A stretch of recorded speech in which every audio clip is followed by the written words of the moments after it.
अस अभिमान जाई जनि भोरे, मैं सेवक रघुपति पति मोरे। सुनि मुनि बचन राम मन भाए, बहुरी हरसि मुनि बर उरलाए।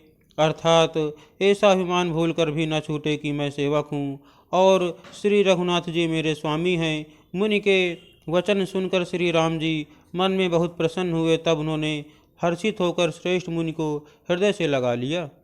परम प्रसन्न जानु मुनि मोहि, जो बर मांगहु देहु सो तोहि। मुनि कह मैं बर कबहु न जाचा, समुझि न परई झूठ का साचा। अर्थात और कहा, हे मुनि मुझे परम प्रसन्न जानो, जो वर मांगो वही मैं तुम्हें दूं। मुनि सुतीक्ष्ण जी ने कहा, मैंने तो वर कभी मांगा ही नहीं, मुझे समझ ही नहीं पड़ता कि क्या झूठ है और क्या सत्य है, क्या मांगू क्या नहीं। तुम्हि नीक लागे रघुराई, सो मोहि देहु दास सुखदाई। अविरल भगति बिरति विज्ञाना, होहु सकल गुण ज्ञान निधाना।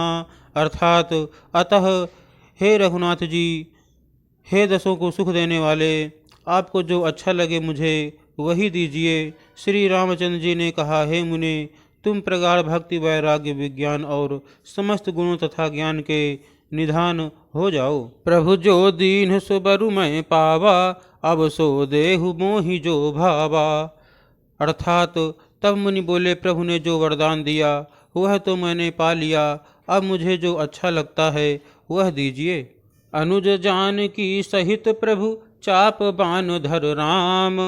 मम हिय गगन इंदु इव, बसहु सदा निह काम।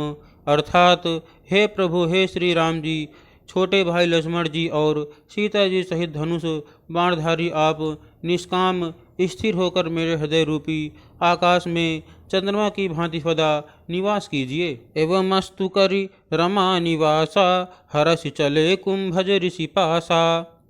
बहुत दिवस गुरु दर्शन पाए, भय मोह एहि आश्रम आए। अर्थात एवं मस्तु ऐसा ही हो, ऐसा उच्चारण कर लक्ष्मी निवास श्री रामचंद्र जी हर्षित होकर अगस्त ऋषि के पास चले। तब सुतीक्ष्ण जी बोले, गुरु अगस्त जी का दर्शन पाए और इस आश्रम में आए मुझे बहुत दिन हो गए।